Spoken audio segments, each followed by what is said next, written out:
السلام عليكم، نتمنى تكونوا بخير وعلى خير. معكم ايوب من مكتب توجيه سيرفيس ايجنسي جلوبال. المكتب ديالنا مكتب معتمد من طرف بزاف ديال الدول الاوروبيه في جامعات حكوميه وخاصه في دول الاتحاد الاوروبي.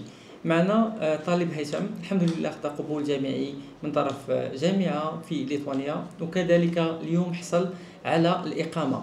كيف ما تتعرفوا ولا اللي عاد اللي غادي يعرف هو ان دوله ليتوانيا مغايره للدول الاخرى اللي كاينين في الاتحاد الاوروبي، يعني تدفع الاقامه عوض انك تدفع الفيزا. يعني الطلبه اللي تدفع مثلا فرنسا اسبانيا او المانيا تدفع الفيزا ديالو هو الاول، من بعد ما تيمشي لهذيك الدوله المعينه عاد تبدا الاجراءات باش يقاد الاقامه ديالو اكسترا.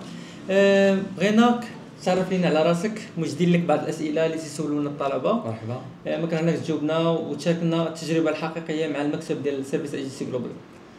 قدم لنا راسك هو الاول. السلام عليكم، سميتي هيثم. 21 سنه، كما قال الاخ ايوب، ساكن في كازابلانكا. حاصل على شهاده البكالوريا في 2022. من موراها قريت عامين في تخصص النقل واللوجستيك ودات سايت شريك. بغينا نعرفوا كيفاش جاتك هذه الفكره باش تقرا في دوله ليتوانيا. الفكره بدات كي خديت الدبلوم الشهاده ديالي. كانت عندي واحد الفكره ديالي نحاول ندير واحد التجربه نقرا على برا، ناخذ شي شهاده ما تكون معترف بها دوليا وخاصه في المغرب. ودرت البحث ديالي تقريبا في انستغرام، كنت كندور بحال كاع الدراري. طلع لي الفيديو ديال سيرفيس اجنس جلوبال وتواصلت معاهم. الفيديو كان كيدوي تقريبا على ليتوانيا. دخلت سولت بزاف المعلومات على ليتوانيا، على السيرفيس، على اي حاجه عندها علاقه بالدراسه في الخارج.